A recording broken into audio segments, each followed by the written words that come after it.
cosmogonie du peuple bantou. Éthique bantou. Éthique objectif du peuple bantou. L'homme n'est pas la norme ultime de son fait. Il ne trouve pas en soi la justification de ses actes et omissions.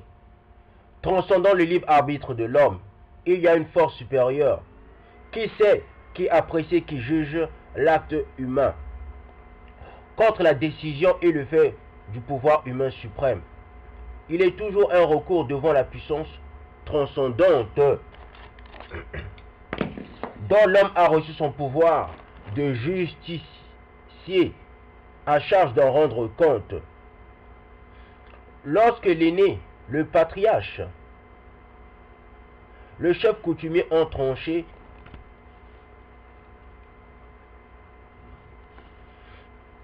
les Bantous diront comme disent les Balouba.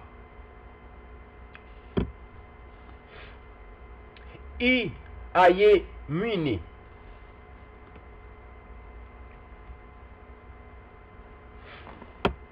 Lui-même le veut, lui sait pourquoi il veut. Cependant, s'ils sont parfaitement convaincus de leur bon droit, s'ils sont sûrs de la justice et de la sentence humaine, ils se laisseront sans doute convaincus de leur bon droit. S'ils sont sûrs de l'injustice de la sentence humaine, ils se laisseront sans doute convaincus de leur bon droit.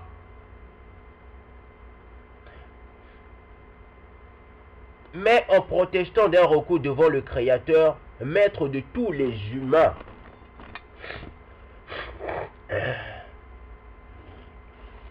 tout en se laissant emmener, il clamera, vous faites ce que vous voulez, vous avez la force de me tuer, mais moi je suis le Muntu de Dieu.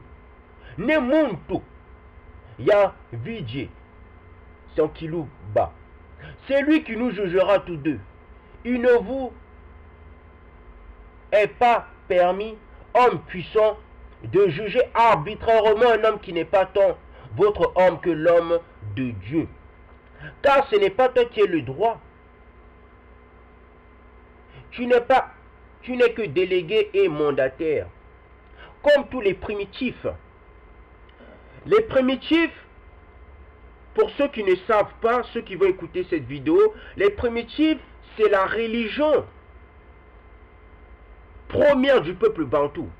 Avant que le peuple bantou commence à faire des sacrifices humains, l'idolâtrie, adorer des images taillées, adorer le soleil, ainsi de suite.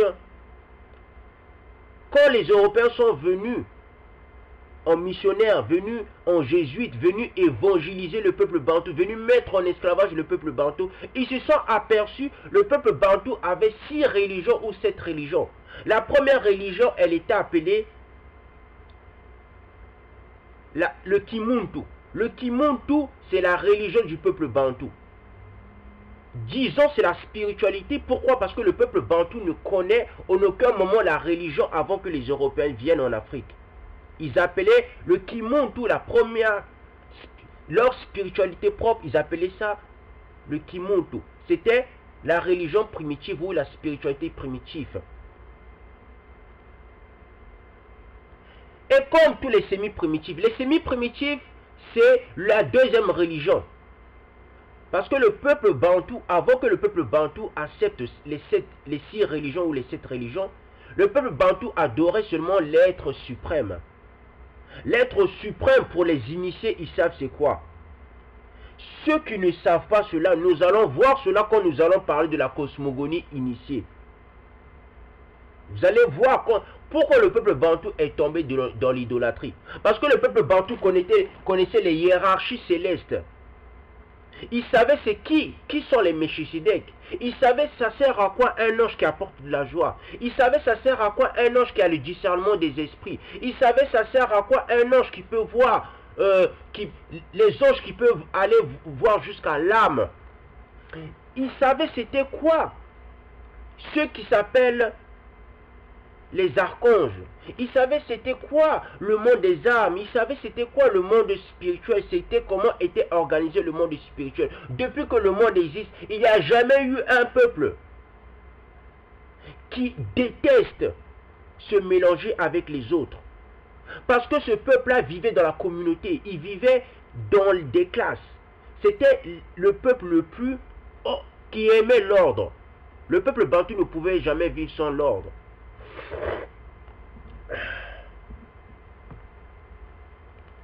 Les Bantous se tournent vers leur concept philosophique et non le moins vers leur théodicée pour dégager des principes et des normes du bien et du mal.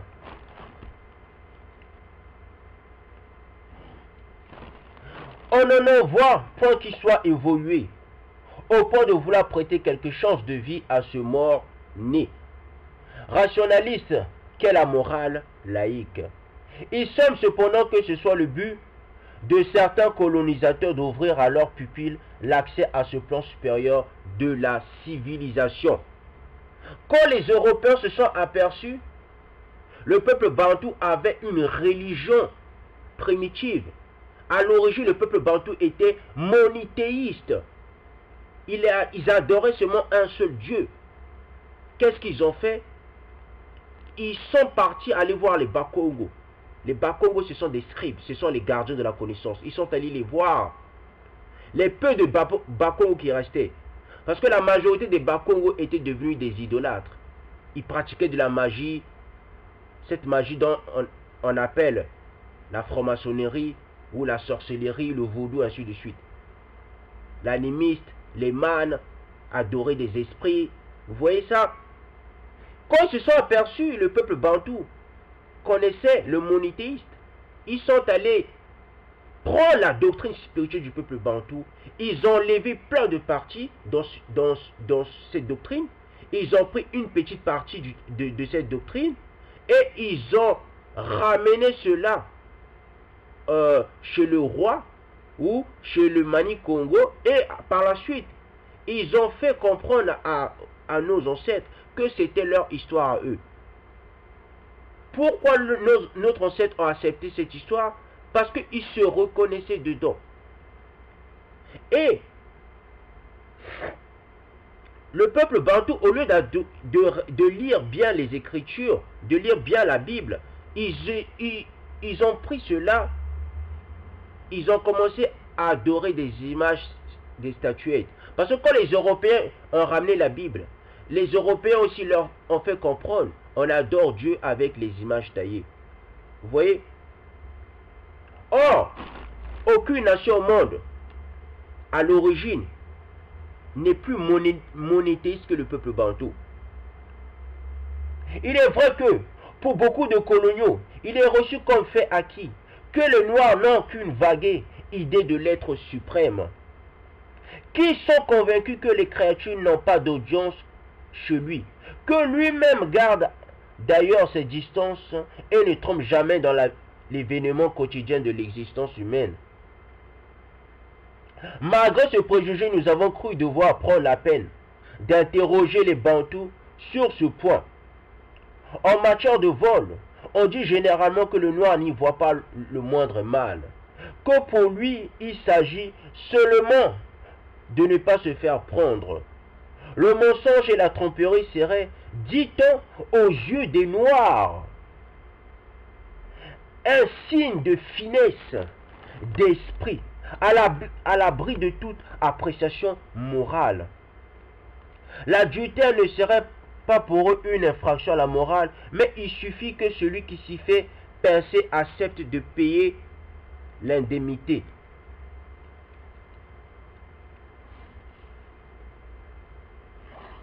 Certains concèdent cependant qu'il y a en fait un fait de normes de l'éthique nègre, le souci du maintien de l'ordre social, la paix clanique.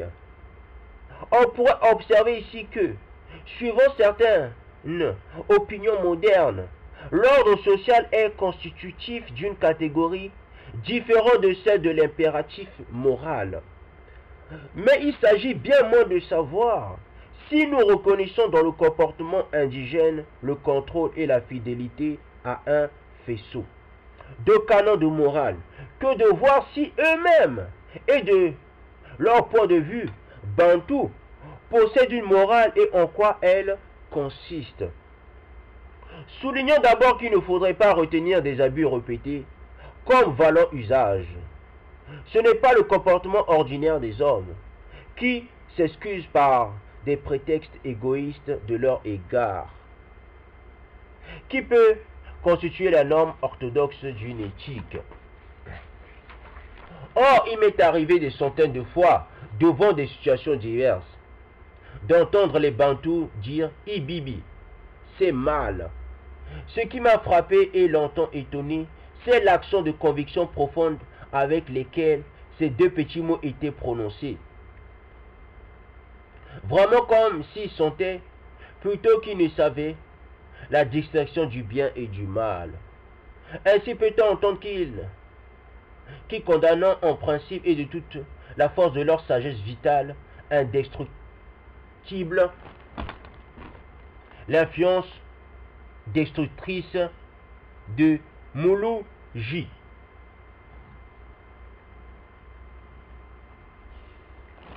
Sorcier ici dans le sens de jeteur de sorts. Ils rejettent de même principiellement et à cause de leur malice le mensonge, la tromperie, le vol, l'adultère. Voilà quand les Européens sont venus en Afrique, chez le peuple bantou.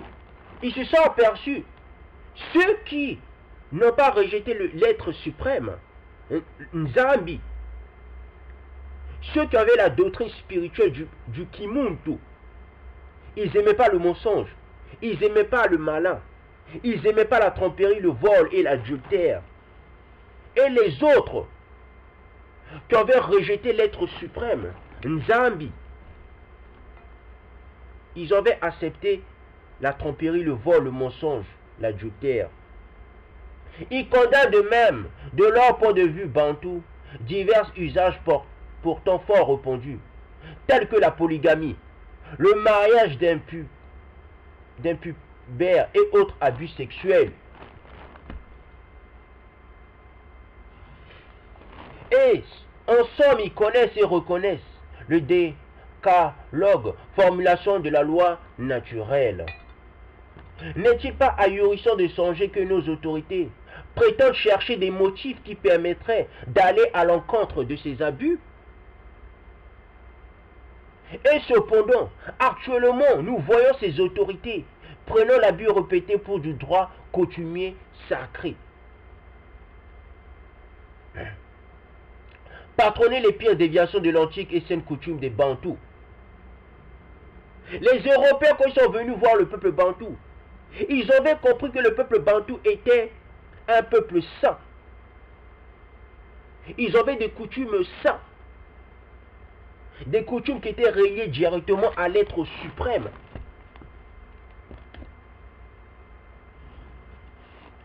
Tout noir abordant le prétoire ne dira-t-on pas une formule se rapprochant de celle en usage chez les Balouba? Je suis un homme qui dit vrai. Mes paroles suivent l'événement, comme il s'est produit et comme il s'est développé. Car moi je suis un Muntu, Mukulumpe, un grand homme. Quand vous entendez cette parole, ou cette phrase, c'est la même phrase que Christ disait, ou le Messie disait. Vous connaîtrez la vérité et la vérité vous libérera. En d'autres circonstances, on entendra des Noirs se vanter de ce qui respecte la personne et le bien d'autrui. Et la nostalgie des vieux qui se plaisent à dire que tous les bons et vieux principes vont à la dérive. N'est-elle pas symptomatique? Il est indubitable que les Noirs ont des notions du bien et du mal. Nous montrons que leurs principes éthiques ne sont d'ailleurs pas suspendus en l'air.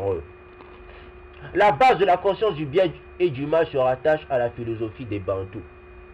Les Bantous sont encore suffisamment primitifs pour pouvoir reconnaître le rapport qui existe entre les canons du droit et les règles de la morale et les principes de la philosophie. Pour la science positive moderne, tout le monde matériel, toute la physique, toute la mécanique et tout l'espace stellaire se réduisent à une idée unique. Pour les primitifs, le suprême Sagesse consiste à reconnaître l'univers.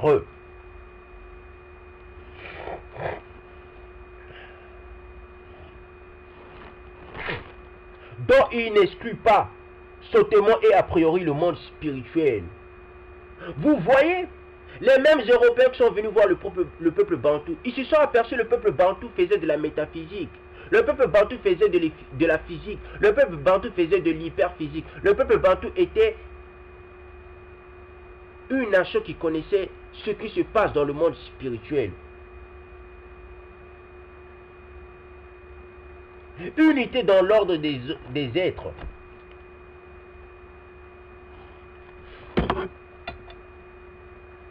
Quand je vous dis, Dieu l'Éternel n'est ni l'ancien des jours, parce que je connais c'est quoi le Kimuntu, et je connais la cosmogonie des Bantous, et je connais la cosmogonie des initiés du peuple Bantou. Je sais à l'origine le peuple Bantou, son histoire n'est pas que la Bible, même si la Bible est son histoire. Le peuple Bantou connaissait c'est qui l'ancien des jours, qui sont les anciens des jours, qui sont les Melchisedec, qui sont en bas des anciens des jours, qui sont en haut des anciens des jours, qu'est-ce qui se passe dans le monde des âmes. La cosmogonie des initiés va vous bouleverser. Nombreux vont dire c'est de la magie que je suis en train de faire. Je suis en train d'initier les gens à la magie.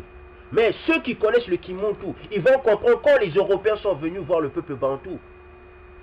Ils vont comprendre ce livre que je dirai quand je ferai les vidéos sur les cosmogonies des initiés. Vous allez comprendre, c'est votre histoire à vous, le peuple Bantou. C'était ça, l'histoire du peuple Bantou. Ça va vous bouleverser, tellement que ça va vous bouleverser. Vous allez me dire, je suis un franc-maçon. Vous allez dire, je suis un sorcier. Vous allez dire que je suis un magicien. Vous connaîtrez la vérité vous libérera.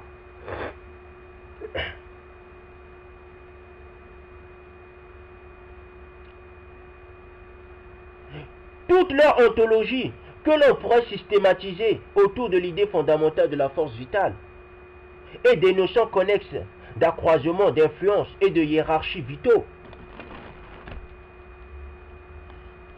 fait apparaître le monde comme une pluralité de forces coordonnées.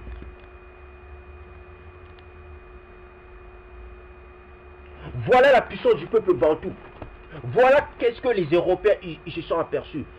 Divisez le peuple Bantou et vous allez dominer le monde.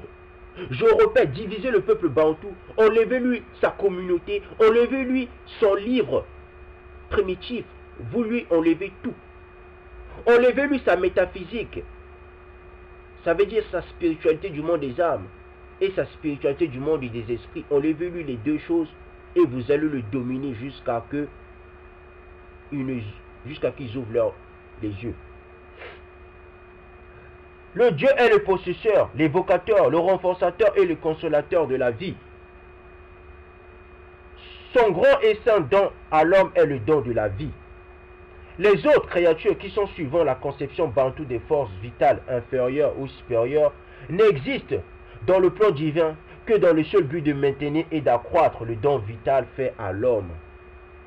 Le renforcement de vie, la conservation et le respect de la vie sont par la nature même de la création l'affaire des ancêtres et des aînés, vivants ou défunts. Pareillement, les forces inférieures